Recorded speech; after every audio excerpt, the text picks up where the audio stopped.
sound. I don't know what that sound was, but I'm scared to find out.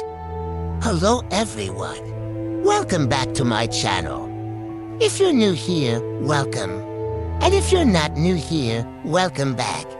In today's video, we are reading from an online platform. The title of this story is The Hunt House. Let's get into it. It was an old Victorian house with peeling paint and broken window panes. It looked like something out of a nightmare. The locals called it the Hunt House.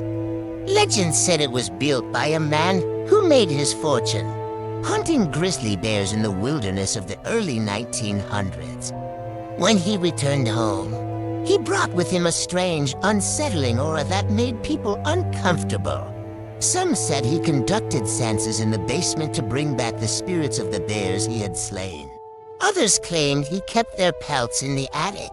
So many that they said, and molded drippingly. Black, oily substance that seeped into the floorboards. Regardless of the truth, there was something sinister about the place. It seemed to his death and despair. When I moved into the house, I was desperate.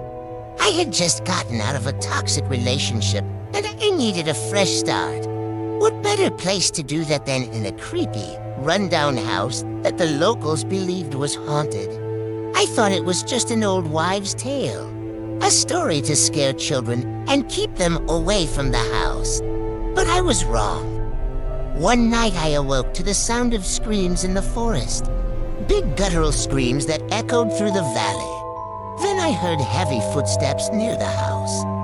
At first I assumed it was a bear. There were still plenty of them in the woods surrounding the house. But when I looked out the window, I didn't see a bear. All I saw was a dark, hunched-over figure that seemed to be dragging itself closer and closer to the house. I couldn't make out its features, but I could feel its presence like a physical force, pressing against me, trying to break down the door and get inside. I screamed and huddled in the corner, paralyzed with fear. Then just as suddenly as it began, it stopped. The scratching at the door became more frantic.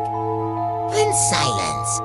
I stayed in that position for what felt like hours, listening to the wind and the crickets, willing myself to stop shaking.